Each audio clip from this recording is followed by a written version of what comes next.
And we have the proper view. We're live. We are. Yeah. Damn it.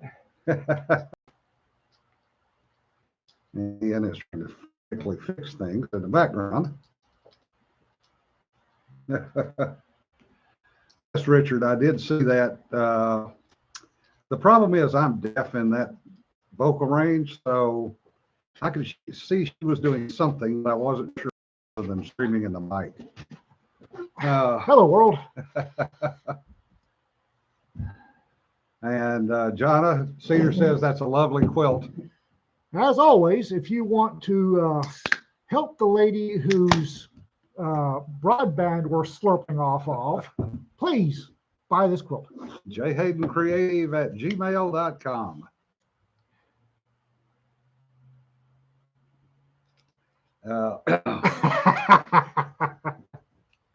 My blog post this morning, I got a bunch of questions yesterday about drug deal tamales. Yay! So this morning's post was a reference to Ian's post from 2020 about drug deal tamales. I had no idea that people didn't know about drug deal. Yeah.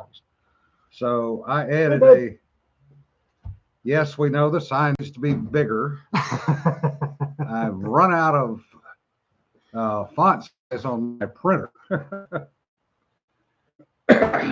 John is working frantically away in the background, and There is nothing frantic about today. Today involves no frantic. and the peanut gallery is heard from. Yeah, just scoot that way just a little. Just the two of you. We do? Yeah, just gotta scoot you. It's scoot that way. Why? Why? Because you're not centered. Come on. Chief.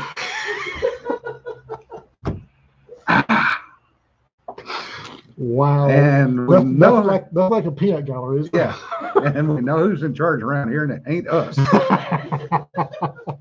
So anyway, the drug deal tamale post referenced to Ian's 2020 post, and I added a few things, and it has generated some interesting comments about where and how people have gotten drug deal tamales over the years. Hello, Rita. There you go. And I think the strangest place I've ever had drug deal tamales was in Pat Beach, Thailand. Ew. I'm not sure I trust Thai tamales. They were damn good because they were made by a little Mexican lady Really? whose husband was U.S. aid in Vietnam. That was as close as she could get to him. Oh, all right then. So she opened a restaurant, Josh says hi, Flemmy. Hi, Josh. and being And Jesse waves from Oklahoma. Aw. Oh, come wave. and being from Hispanic background with relatives in Mexico, she was having stuff shipped from Mexico. Matzo flour, I'll bet. Yes, among other things. And she made some unbelievably good tamales. And there comes Rita.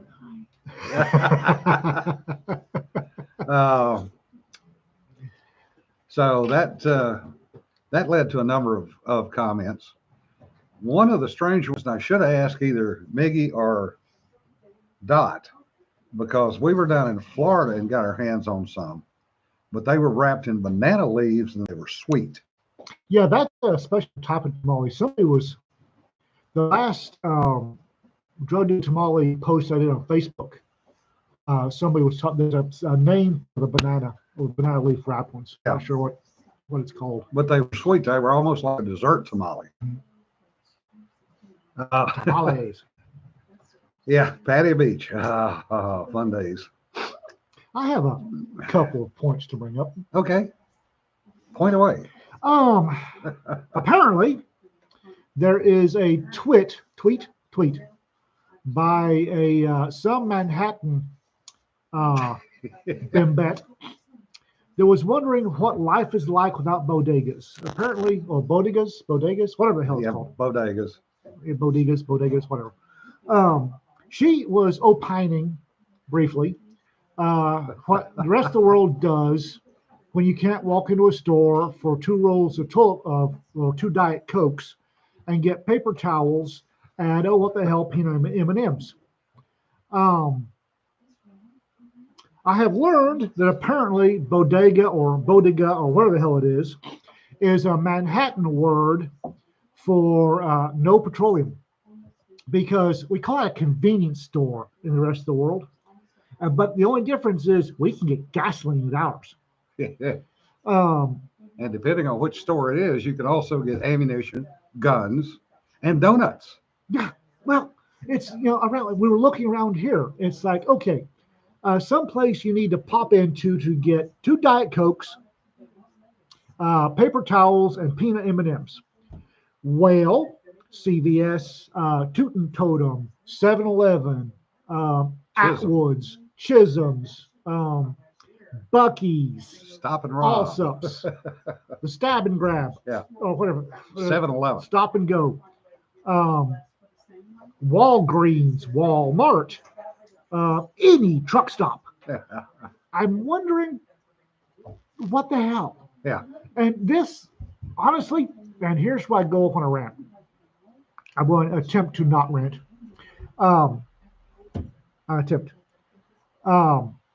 This is one of the reasons that I and a whole bunch of other people have a great deal of disgust for Manhattan and New York City as a whole.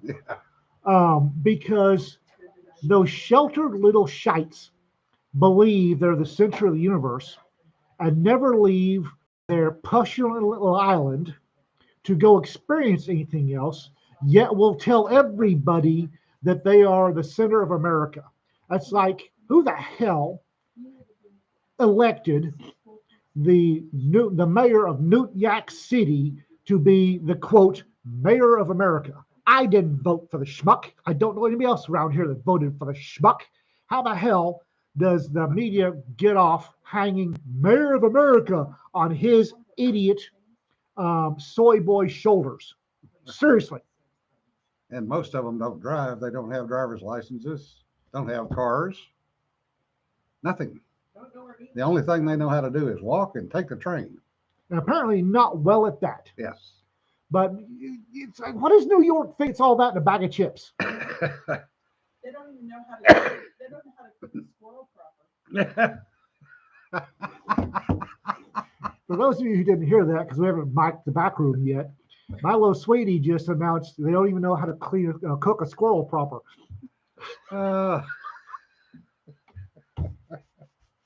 Speaking of squirrels, yick. Our turn. Richard was having some fun with us yesterday and sent us a couple of videos of turkeys versus law enforcement. Oh, that never ends well. And one of them was this poor officer on a bike officer trying to write a ticket. And the turkey chased him around the motorcycle to the point that he finally ran by the car, threw the ticket in and said, "Don't worry about it, just leave." I approve. And then he's getting on his bike and the turkey's snapping at him as he drives away. And another one was a deputy. Become ungovernable. A deputy down in Ada County that 3 turkeys were blocking the road. And people were stopping rather than hitting them because they were large turkeys. Put it in low or second gear and drive on. No, dummy got out. Oh, that was stupid. Yeah. And he's trying to shoo the turkeys away. And turkeys don't shoo real You well. run over one of them, the other 2 will shoot. Yeah. It happens. He was to the point he had to take out his baton and he's whacking at the ground in front of him to try to whack the turkey. Yeah. Whack the turkey. I think he only hit one once. All that was piss the turkey off. Yeah. And the ass batons are useless. BLM turkeys, yeah. Year-old management turkeys. Yeah. Turkeys are a lot smarter than people give them credit for. No, they're stupid. It's just that the stupidity, they are immune to anything. Have you ever tried to hunt a wild turkey? Well, other than the fact they hear really well, I don't hunt wild turkeys anymore. Yeah.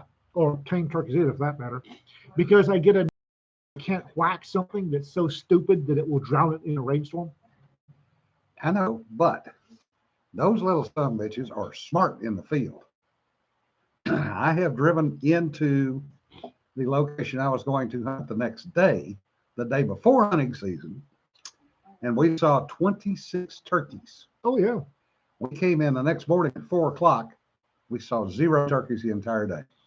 Them little sumbitches knew it was hunting season, and they went somewhere else. Me and Reno, we had this little hunting spot nobody else knew about, downstream of a dam, in the middle of a bunch of fruit trees and berry bushes and stuff. It's a great hunting spot. And we discovered that there were turkeys down there, in addition to the deer that we were stalking for weeks at a time. Yeah. And we decided we were going to whack us turkey. And we got down there, and you can hear turkeys roost in trees overnight. Oh, yeah. And you can hear them come out of a tree because it sounds like a feather duster duct taped to a bowling ball falling off of a table. Yep. It says thud, because damn. Yeah. And up until the opening of turkey season, those were the dumbest things I mean, they would look at you cross-eyed. Yeah. And I could have reached out and wrung one of their necks. Yeah. And then the opening day of hunting season, they got IQ patch download. Yeah. Because all of a sudden they were ninja turkeys, and the duct taped feather duster bowling balls we've been hearing for a month prior to hunting, all of a sudden weren't impacting the ground anymore. Yeah. They were rappelling out of trees or something. Yeah. Yeah, John, New York City is a weird place. I've been there a couple of times, not by choice. Don't like it. And yeah, you can find anything up there if you know where to look for it. Josh, Crabs. yes, wild turkey can be hunted in a booze aisle of a bodega. Ow, koala, $800 in damage. What? And she hung up you, and you laughed, and she hung up on you. Oh, that's bad. Chris and I had this bloody huge owl. We were driving either to or from Amarillo in the middle of the night on 287 in the middle of bumfuck Egypt, and this bloody great owl was coming right up 287. It's like, there it is. Yeah. And survived. No, Josh. Turkey hunting anthology. For those of you that are curious, I have the first cuts back from the alpha readers on Rimworld number 4. They're basically pretty much positive. I am correcting the errors that people have found, and they will be going out to the beta readers this week. So probably will not have it out before the first of the year, but it should be out soon after. As far as around the Supper Table Volume 2, currently waiting for the cover sizing to be completed by Tina, and the book is uploaded. So as soon as we get the cover size straightened out, no thank you to Amazon, it will be on the street, hopefully this week. On my end, if y'all haven't friended Cedar Sanderson on Facebook or MeWe, you need to. Yeah. She's putting up her drafts. Yeah. Whatever. Of the drawings for the Rattle Saga coloring book, and they're hilarious. I mean, they're really good. Last week, was it last week? Yeah. A couple of days ago, and they're all running together. I issued the warning order for accepting submissions for the Ghosts of Malta anthology. That'll start the first week in January. I need to talk to my advisory council about, I was going to run it from first week of January to first week of February. I may, on their advice, I may move it back to March. I'm not sure yet. Mm-hmm. Yeah. So it's either going to be deadline for submissions in February or March, probably March. We'll see. Somebody's already saying March. Yeah. And hopefully we can get that banged out in mid-April. That'll be the Ghosts of Malta anthology. And then Nuge Cedar, if you want, the next coloring book will be the lizard stories, both astro lizards and sapper lizards. She'll be doing that one for the second book. and you have a novel to finish and get out, I've got 2 novels to finish and get out. and you have Law Dog Tales to update now that you have your rights back. I don't have them back yet. What? I don't have the official notes yet. Uh-huh. Damn, DW, 3 weeks in New York City for Sandy? Bugger that. Yeah, 4 weeks too many. That's about right. Bugger that for luck. We're looking at a fairly busy convention season this year. Yep. Apparently, I don't have a choice as far as TollCon goes. We will be going to TollCon. You are going to tell. Very good. LibertyCon is definitely a go. Reed and I can't miss that one. Let's see. What else are we doing? FoolsCon. FoolsCon in April. FoolsCon in April. TollCon in April. First weekend in May, basically. Whatever. Yeah, John, New Jersey. Pine Barrens is an interesting place. We're driving up 95, and it's pines everywhere. Very little, no houses, no towns, no nothing. I've heard of it. Apparently, there's a cryptid that haunts the area. Yeah, there's a massive superstructure off a Ticonderoga class ship sitting there in the middle of nowhere. It's a test site. Oh. But it's just, what the Apparently, hell is that thing? Pine Barrens, there's a cryptid allegedly in Pine Barrens. Yeah. I first heard about it. There's a tracker named Tom Brown who alleges that he was taught tracking by an Apache in the New Jersey Pine Barrens. Yeah, we'll just stop there. Jersey Devil. Yep. Jersey. Okay. Whatever. There's a cryptid. Yeah. I figured it's probably got a cigar, pinky rings, gold chains, and Jersey accent. Anyway. Yeah. Well, I'm 5,500 words into my short story for you, so. Which I need to. I was going. He handed me what he's written to date, and I was going to read it, and then got distracted by tamales and turkey. So I need to read it. Yeah, I'm having fun with it. I hope And so. also started on the next Western, and I'm having fun with the first chapter in that one already.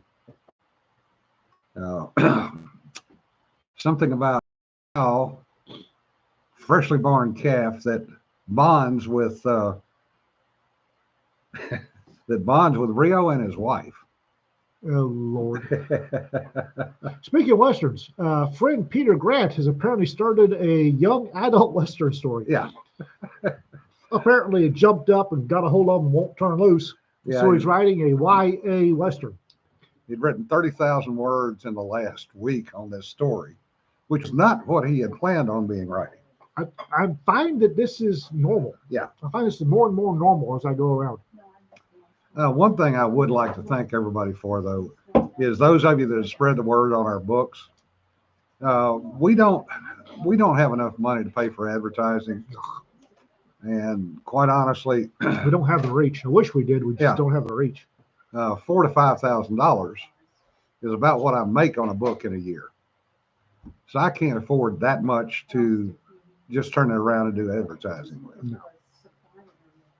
No. Yeah, DW Highland's advice when your story didn't go where you thought it would was write it. Write it. Yeah. Just write it. Yeah. No, we can't. Our advertising and for the foreseeable future is going to be a word of mouth, a word of con. If y'all are going to be going to TollCon, FinCon, or TollCons in Tulsa, FinCon in Dallas, or LibertyCon in Chattanooga, the ladies are planning a big ass book party, BABP, for those cons. Big ass book launch. Big ass book launch. My bad. Because we need to have it in the bar. So we're going to do We're it going to this have it year. in a bar. We're going to be pre-signing the books. Yeah, you got that right.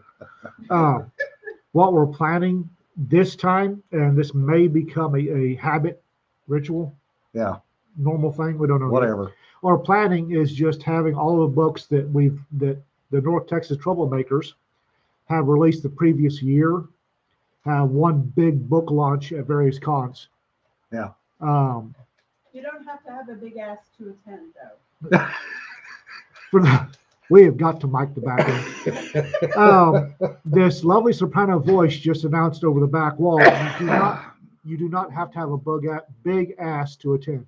But if you are a big ass, don't attend. And that's the other one. Yeah. Oh, Josh and Sanford, I will tell you, just friggin' write it. Yeah, right. Just right. Damn, just, sit there and put it on paper. It works.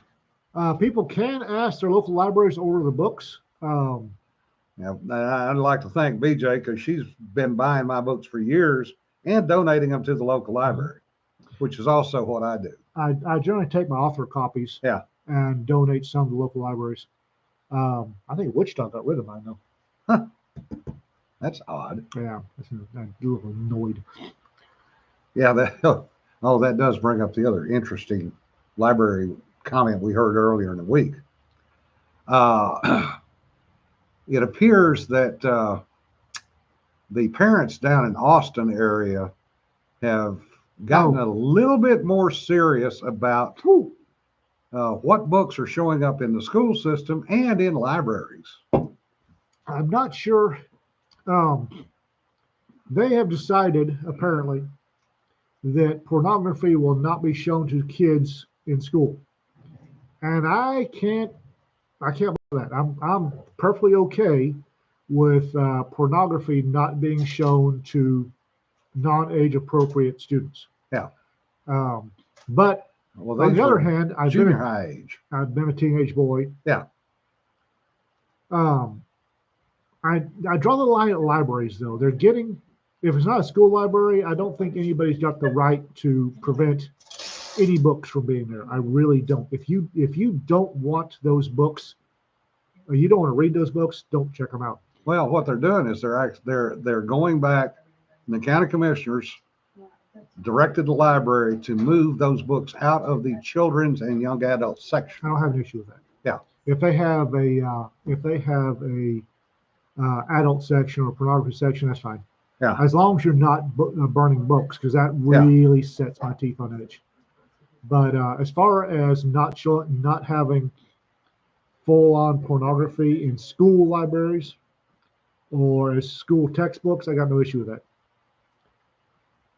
Yeah.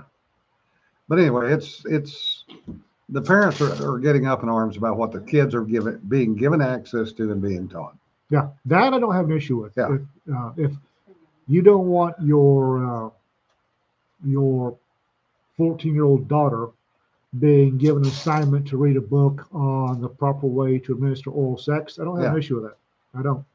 Yeah, Sanford, that's the bottom line, is they're tired of pushing of abnormal behavior as right and admirable being pushed on the children. Abby normal. Yeah, Abby normal. I think I'm a little bit of a traditionalist. Y'all may not have realized. Say it ain't so. Yeah, say it ain't so. As far as I'm concerned, school should be teaching reading, writing, and arithmetic, and cursive writing at that. And civics. And history, for God's sake. Yeah. When we stopped teaching a decent history course, things really went down the crapper. But as far as who you should be indulging in recreational friction with, I don't think school should have any say on that. Either for, against, pro or con, or normal or abnormal. I don't think the school should have a damn thing to say about recreational friction between consenting adults. Yeah. I really don't. Consenting adults is one thing. Children don't consent. Nope. Well, children can't consent, period. Yeah, don't get me started on that. Yeah, Ringo's Ghost and 50 Shades are not. They're not YA. Right. They're not YA. Oh, Koala, stop it. History and civics are not racist. You just, they want to play that game. It's biting him on the butt. Yeah. I say let them play that game because it's going to cost them big. Yeah. Go ahead and play your silly game. Yeah, Knock they done yourselves these out. little bitty cans of kimchi about that big. A fresh and kimchi, cedar do not go in the same sentence. Sorry. Yeah. Oh, God, the stench. I like kimchi. You can have that shit. I Do not bring it in my like house. kimchi. There's a Korean barbecue / karaoke bar up in Lawton that we went up there to pick up Jana after a major flight diversion. And as she will, my little lady found a Korean barbecue / karaoke bar. And damn, that was good. Yeah, dude, have you tried being on a Korean destroyer for 3 days, teaching the sonar operators how to use a mini AQA-7 Good. in a space not bigger than what we are in right here, and 2 consoles and 6 to 7 Korean sailors around me while I'm trying to teach. You want to talk about kimchi fumes? Yeah, coming out through their pores, wasn't it? I was eating that stuff in self-defense. I don't sing. If I start singing, people start running. It's terrible. Rita, on the other hand, has a glorious singing voice and she can belt out some songs. I love going to karaoke bar and listening to her sing, but I will not sing. Yeah. Funny karaoke story. Well, two actually. One of them took place in Japan right after the karaoke first became popular. And we had a reception for my squadron with our Japanese counterpart. Okay. Oh dear. Oh dear. Which involved 2 kegs of sake. Rita has stopped a room just to listen to her. Yeah. And the last thing I remember at that party was the Japanese admiral with his blouse open, sloshing sake and singing at the top of his lungs. What was he singing? I don't know. It was in Japanese. And I woke up 2 days later.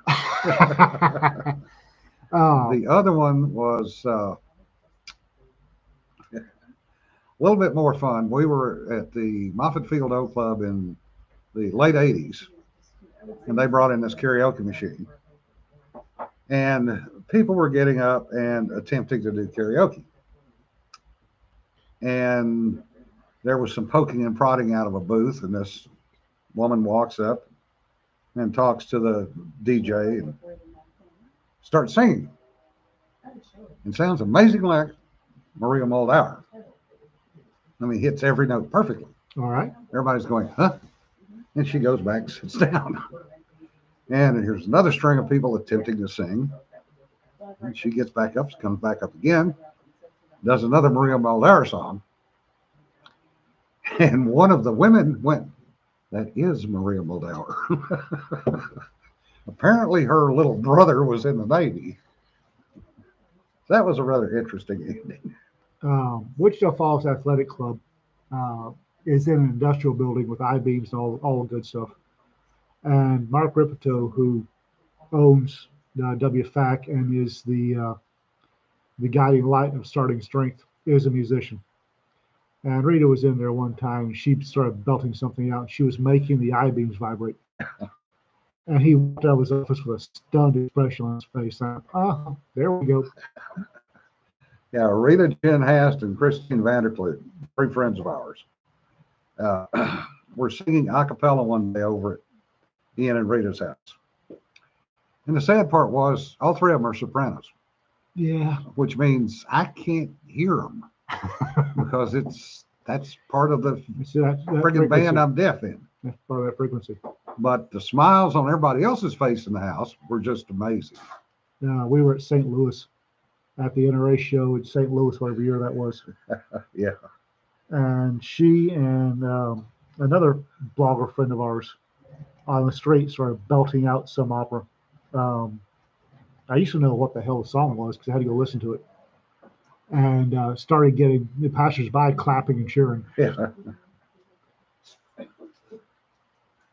Oh, yes, the fun things that we do. Now, speaking of odd things, Uh-oh. Okay, what odd things first? food. Oh, okay. Did Did you take John to somewhere good to eat? Huh? Did you take John somewhere good to eat? Yeah. Okay, good. Took him to Rafter J. Sweet. Or no, we went to Mexican. Carlitos? Yeah, or later. Rafter comment. That's what got me thinking. Brunswick, Maine, back in the 70s, had no place to get good beef. Not even Brunswick stew?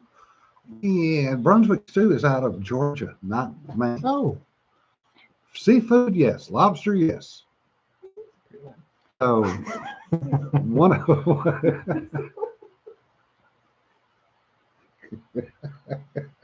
Sorry. the peanut gallery just oh, that is a pretty one. It's Yeah. your quilt topper, Yeah. Donna. So there was a guy in the squadron that was from Texas, and he was a hunter and decided he wanted some brisket.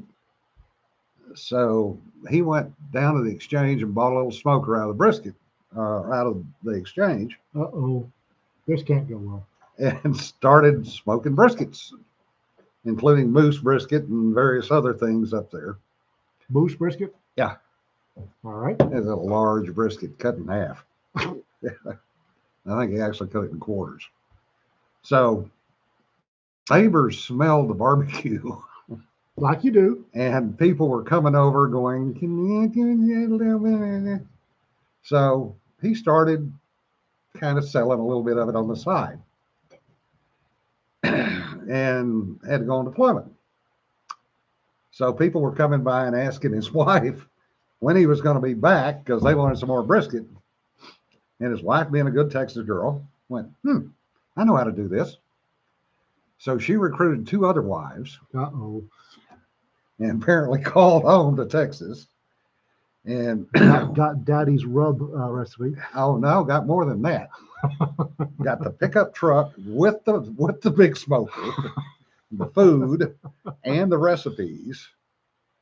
And so the hubby comes back off deployment and comes home and almost gets in a fight with his wife because here's this big truck Oh, with damn. a Oh, damn. smoker on the back of it parked in his driveway. He didn't recognize the smoker? Didn't recognize the smoker or the truck. Good Texas boy. Yeah. Well, he knew it was a Texas smoker, but it was like, whose is that? And apparently she went, ours. And he went, what? She says, oh, yeah, since you've been gone. And apparently, the checkbook, he went, oh, shit. Well done. Yeah. So they ran a side business up there and actually went and got peddler's licenses.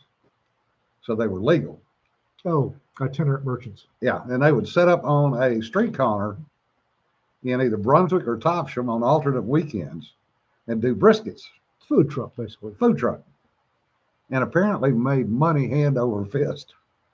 And the entire town was apparently very sad 3 years later when they transferred. When they PCS'd out. Yeah. Back to mooses. Mooses. We watch cooking shows on YouTube, Rita and I, and there was this one on this Russian. Let the moose live. There's this one about this Russian. I think his restaurant's called the White Rabbit, but don't quote me on that. There's this Russian, and he's reinventing old Russian recipes because apparently, much like everything else, communism, Lenin, Stalin, the rest of those schmucks were terrible for the Russian culinary arts. So this boy's going around reinventing old Russian recipes. And there was one that Rita wants to try so bad, but she's so upset. It's something with moose lips. And Don't want to try that. oh, she doesn't want to try it. I was very upset. They built all this trust with their herd of moose, and then only to cook their lips. I don't know if y'all can hear that, but damn. There are some better parts of moose to cook than lips, trust me.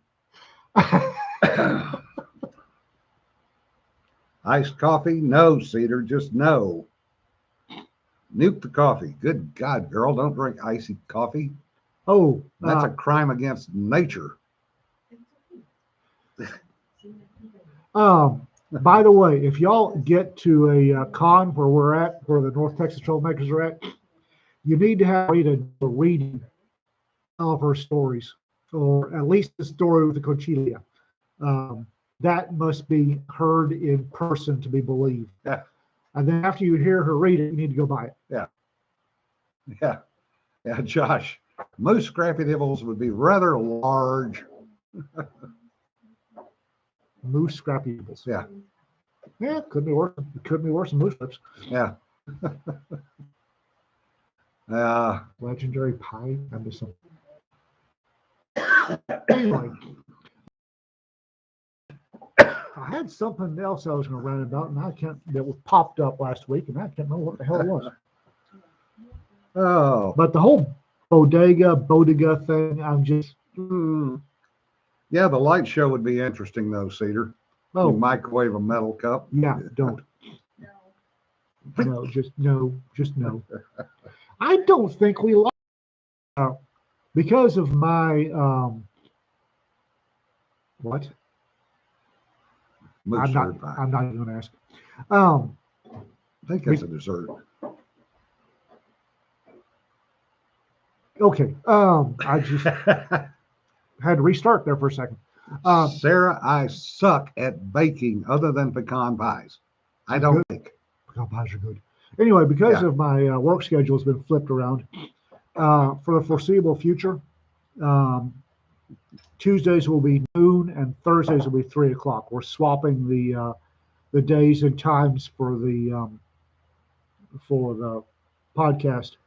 So if there's anybody on here that or isn't on here that usually is, and y'all know where they are, let them know. Yeah. But I don't think we lost any. I think we got the usual suspects. Yeah. I think we got the usual suspects. Yeah. Yes. I have recipes for bear sign. I do not make it. I do not attempt to make Donuts? it. Bear sign, the old 1800s recipe For donuts. Yeah. Okay. Bear sign or donuts? Yeah. Why people don't know that? That just. If you read Louis L'Amour book, you know it. Yeah. Man loved him some donuts. Yep. And I, in my first Western book, I had people emailing me going, "What's bear sign?" Donut. Oh well. From other podcasts. What other podcast? I'm missing something. Oh well. So anybody have any questions while we're here? Because I'm with back up, and I can't. No, we went to Moose Turd Pie, and I'm just lost my train of thought. Any questions while we're here? It's kind of like a fritter, Sarah. Donut. It's a donut, but it doesn't have a hole in the center of it most of the time. It's a fritter donut. Yeah. Every culture has a fried sweet bread, and B, some way of sticking something sharp and pointy at other guys. Yeah. The long alcoholic. Oh, that one. Yeah. Hoo-ah. Oh God, Gordon, which one? Admiral and coffee. Yeah. Oh. One that comes to mind immediately is the thing that we used to have was a Monday morning meeting, was the staff meeting, which was always at 8:30. And the Admiral liked to keep it short. Yes. He was not one of these that valued a bunch of BS from various people. So we would all go and hit the little coffee mess there in the office on the way to the meeting. And I was running late because my office was all the way across base. And I come trotting in, and it's like, coffee. Oh, hi, Admiral. He said, go ahead. Shit, this is the last cup. So I pour it, and he looks. And he goes, I get half a cup. And then he sets all that stuff. And I said, sir, I'll get it. He said, no, God damn it. I took the last cup. I'll make the next pot. You learned. Yeah. And the secretary comes in and goes, Admiral, I'll get. No, God damn it. There's a chief petty officer somewhere that taught that boy right. Yeah. Of course, that was the third admiral I worked for. Oh, that's yeah.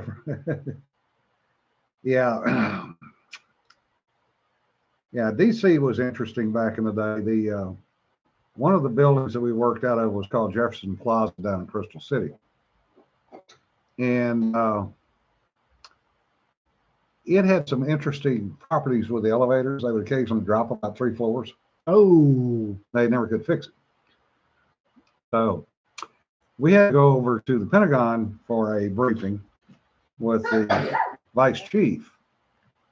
And it was myself and a lieutenant command and 2 lieutenant commanders. And we were supposed to meet the admiral at the office. Mm-hmm. So we got there a little early, you know, being good sailors, we're 15 minutes early. And we go down there, and his chief of staff says, who are you and what are you doing here? And the lieutenant commander said, well, we're here to brief the admiral. And he looked down his nose at us and said, you're not high enough rank to brief the admiral. And we went, okay. All 3 of us being Mustangs, we took the hint, turned around, and walked out. Yep. Bye. So we're going the opposite direction down the passageway. Get shown tight, baby, from multiple people in the chat. And here comes the Admiral Coleman. And he goes, where the hell are y'all going? And That way. I went, well, we've been thrown out already. God damn it. Now what? Well, sir, the chief of staff said, we're not senior. Come on. You know, walking back in. Chief of staff is very complimentary since Admiral Coleman had to be a 2-star admiral at the time. So we go in, and the chief of staff introduces Admiral Coleman, and not the rest of us. And the vice chief looks at me and goes, well, Lieutenant, you still like your coffee black? And I said, yes, sir. He says, get him a cup of coffee.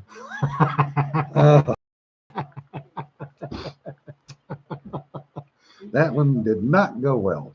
As far as the 3 yellow frame 9mm, it really depends on hand size.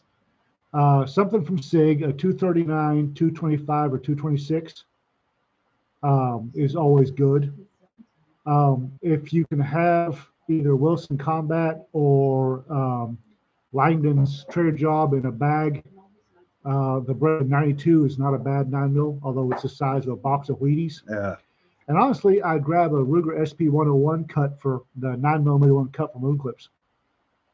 Yeah. I would. I don't like 92s. They're big, they're clunky. They are. Average female or small male cannot get a good grip on them. We did test firing on them back in the 80s, and we were cracking slides about every 2,000 rounds. You're not a SEAL if you haven't tasted Italian steel. Yeah. Thankfully, never broke one. Well, we cracked a few, but we never had one come apart on us. But I just don't like them.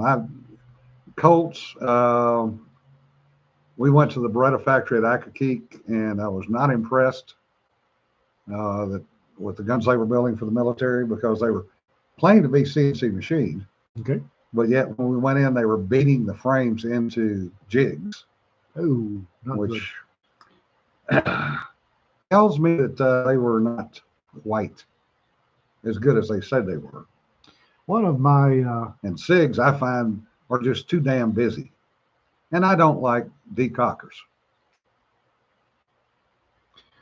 If you can get your hands on an HKP7 for anything less than your firstborn and your kidney, pick that up. CZs, the CZ PCR is a fantastic piece of kit. Love it. High powers. Oh, go the Springfield SA35. Grab that. If you want a metal frame 9mm, grab that. Um, Oh, that's right, DW. Y'all got snow up there and it's stuck. yeah. That had to be fun in Seattle.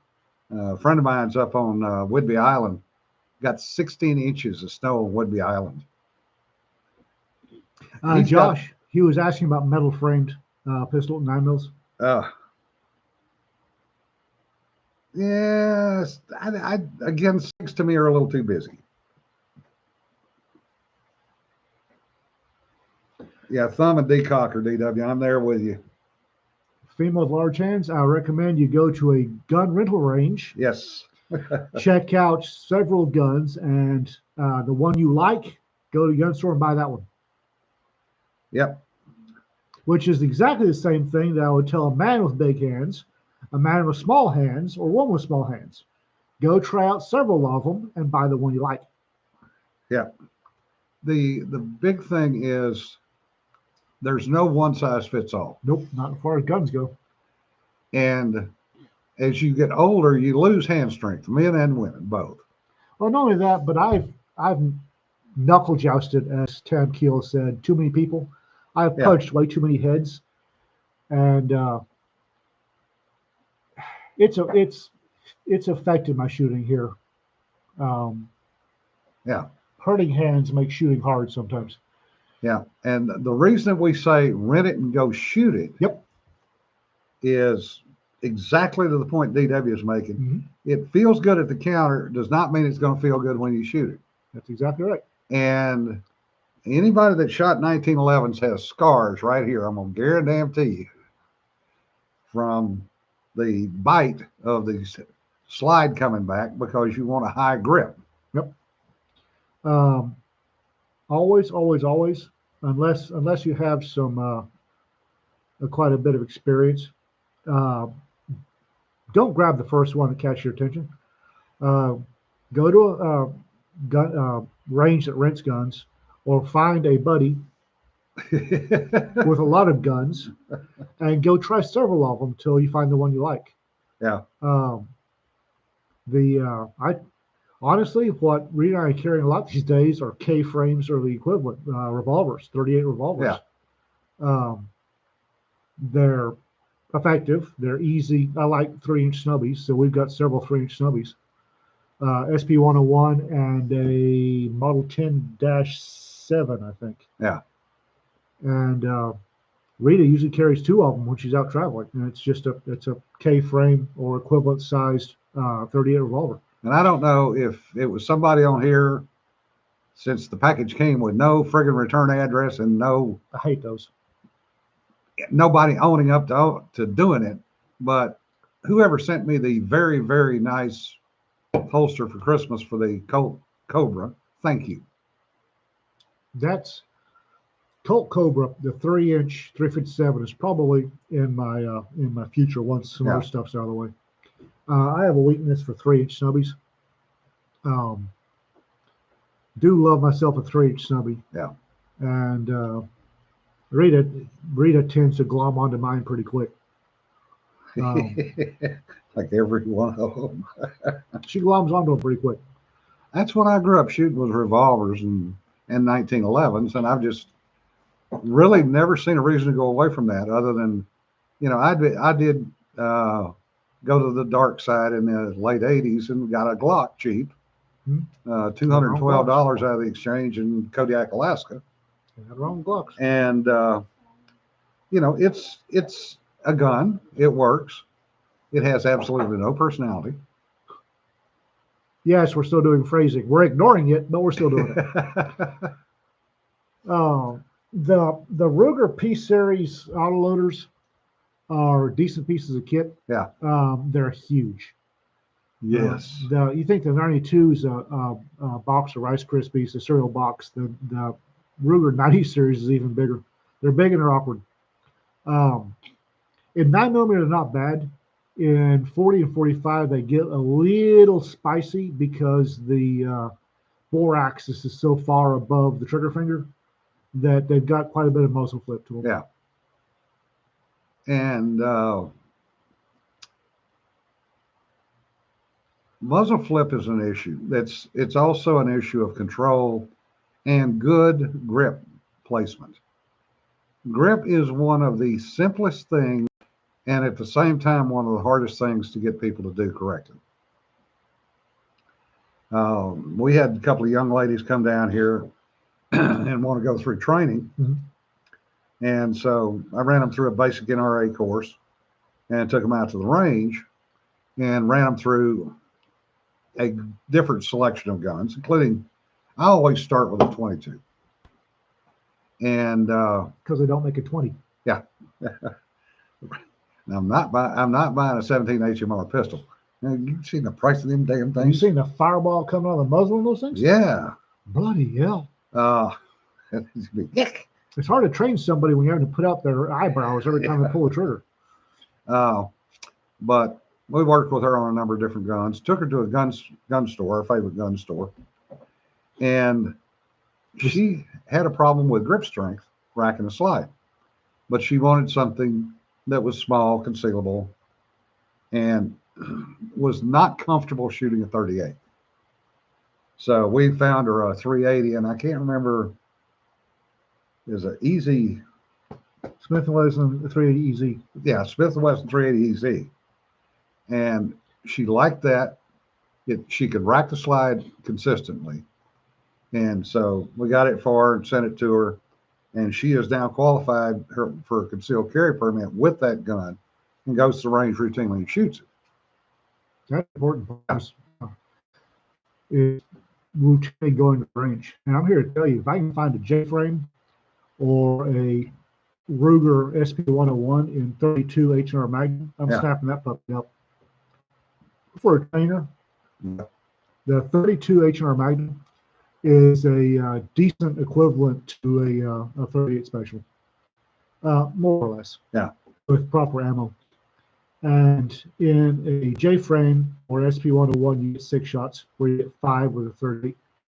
And the 32, if Lucky Gunner, LuckyGunner.com has a blog where they test out their ammo. Lucky Gunner's a good site. And Chris, what the hell is his? Baker Smith, I think. He does their videos, and he's a good guy. I'm friends with him online. Good guy. 32 is a surprisingly. It's poking a little around. Yeah. And if I can find a 32 H&R, it'll take 32 short, 32 long, 32 Smith & Wesson. It will go through and I can start somebody out with 32 short, which is a pop gun. Yeah. And move them up to 32 H&R, which is a soft gun, carry gun. Yeah, there you go. Richard Gary over at Hickok 45. I've met him. His hands are huge. I mean, and yes, almost somebody's face. He puts grip tape on everything so he can hang on to it, because him shooting a Glock 26 or 27 would be like me trying to shoot a P3AT with 2 fingers.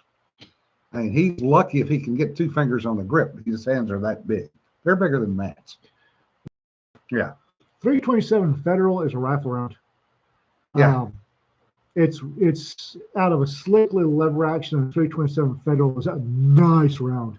Out of a pistol, again, it's hard to train somebody when having to put out their eyebrows every time they pull a trigger. Yeah, the friend of mine down in Georgia, she loves hers and carries hers, and she's a nurse. And she shoots that little son of a bitch better than I can. 327 revolver is a lot of. There's a lot of out of a revolver, especially a snub nose. 327 is a lot of sound and fury for not a lot of actual downrange thump. Well, she's got it in a 3-inch barrel, so it gets a little further out. But it's a damn Ruger and eats my thumb, meets my knuckle. VZ grips.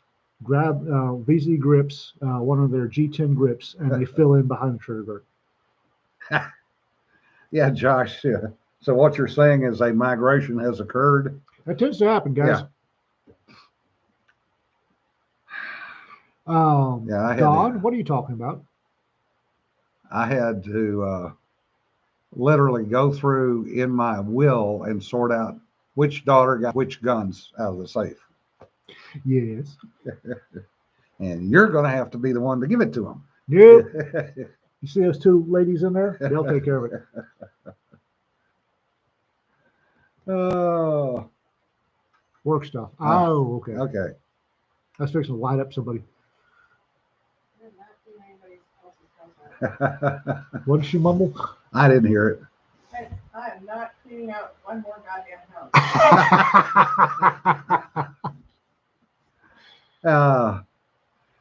Yeah, Jason, that's not far from the truth. It's a 327 is basically a 9 mil to the rim. It's and my friend Cindy shoots it out of it's a Ruger, and I can't remember which model it is. I think it's Probably an LCR. no, it's not an LCR. Then it's SP101. It's an SP101 then. The 454 Casull, hell no. oh God no, God no. The way as bad as my hands hurt these days, it hurt. They're starting to twinge just thinking about touching off all those bastards. Yeah, Josh, that's as bad as shooting a M4 with a 10-inch barrel. You want to see flash, Oh yeah. Well, sound, and fury. if you're going to use, and everybody talks about the 10-inch, the 7.5 10-inch ARs for use it in your house. I'm going to tell you, you touch off a 10-inch AR inside your house, a hall or your bedroom, whatever. One, you're not going to hear anything for days. Two, once your retinas grow back, if you're going to have a 10-inch AR for home defense, quote unquote, stick a suppressor on the damn thing. Now, SEALs use them for a purpose on. They also suppress the crap out of them. No, they don't on ships. Ooh, They use them. It's literally shock and awe on the ship. yeah. And having touched one of those things off on a training mission, yeah, no. It echoes in a steel passageway. Part of the hearing damage in my left ear of this one, Yeah. is because a deputy touched off a 10.5-inch AR in a trailer house one time, Oh. right next to my ear. Richard, I have seen one pin fire, got a chance to play with it, and not no, but hell no. Not going to shoot it, not going to try to reload it. Nope. Oh, Rita's got her bedside gun is a Ruger 9mm pistol caliber carbine, and that's a sweet piece of kit. In 147 grain plus P, you could ring the 6-inch falling plates at 100 yards with predictable regularity. Yeah, Josh, if you're going to go that far, just get an MP5 with it. No, MP5s are not all that in a bag of chips. It's an 11-pound submachine gun. What the hell? Well, then get a small Uzi. Yeah. Put a Micro Uzi. suppressor on it. It'll do the job. It'll do the job. Well, if you're going to do that, grab an Ingram and just be done with it. Yes, Jason, that's exactly why they went to that. It is its own flashbang. It'll also destroy your eardrums. Huh? Also, yeah, exactly. The other, I don't trust Winchester Ranger ammunition anymore. Winchester's had some quality control issues. Yeah. Hopefully they're getting better, but they've had some really nasty control issues. Well, a friend of mine who's since passed on was a lieutenant on patrol over in Texarkana many years ago. And they had just gotten a bunch of 147 Ranger for their 357s. And there was a robbery at the bowling alley. And they responded, and the guy came out shooting at them, and they were shooting back at him as he ran up a wall. And as Bill said, he said, I knew I was hitting him because I could see the jacket jump. Mm-hmm. And the dude kept running and ran out in the street and got run over, took care of that problem. And And no replacement for displacement. Yeah, they drug the body back in, and he had a leather jacket on. And there were 11 rounds of 147 grain Ranger stuck in his jacket. Never even penetrated. That's some nasty. And they went, I think maybe we want something besides Ranger. And they went to Spear Gold Dot and didn't have any more problems with penetration. The very last qualification I did with the sheriff's office, They still use on 9mm. It's still Winchester Ranger. And I had an issue, and because I'm semi-trained, the pistol didn't go into battery, so I tap rack banged, kept on going. Yeah. And the range master saw me do it, and my Glock wasn't going into battery, just barely.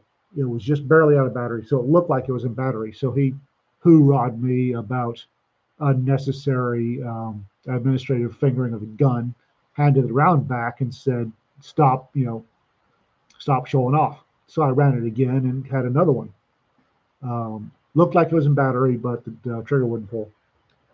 So I tap rack banged and drove on. Well, he came over, hoorah'd me again, and I handed it to him and said, "Put it in your gun." Because he thought I was doing unnecessary failure drills. So he put it in his, and his didn't work either. Holy gods! So took it out and mic'd it, and the case was a millimeter longer. It was a 9x20, 9x20, so yeah. 9x19. I have no idea how the hell it got through quality control, but the case was a millimeter longer. It should have been. Yeah, Gordon, this was back in the 80s. And yes, Ranger rounds were known back then for suffering powder degradation because it was Winchester. It wasn't just a Ranger. Yeah, it was Winchester across the line. It was actually Olin because they were Winchester's manufacturer. They had something to do with their pistol ammo had an issue. Yeah. Improper. It was the humidity in the storage area. Something like that. Yeah. And we've wasted another hour of your time, Holy folks. gods, we have. So thank you for putting up with us, as always, and glad everybody got through Christmas okay. Yeah. Hopefully you got what you wanted. Buy the quilt. jhagencreative.com, at gmail.com. Damn. Yeah. Can't even spit that out right. You'd think I would they, learn. They can read it. Yeah, barely. I will make it bigger somehow for next time. Yeah, it beats work. Yes. Well, we're working in our own way. Writing is work. Y'all may not think it is, but it is. Anybody that thinks that they're going to be laying on their chaise lounge as an author and working an hour every other. It's lunchtime. And the mass. We've been told. All right. But you have to remember to eat as an author. You must keep your strength up. It takes a lot of work and a lot of brain power, so you must feed your brain. Good nutrition matters. Yes, dear. Y'all So be remember, safe. folks, don't sweat the petty stuff. Don't pet the sweaty Y'all stuff. be safe. We'll see you Thursday. Bye.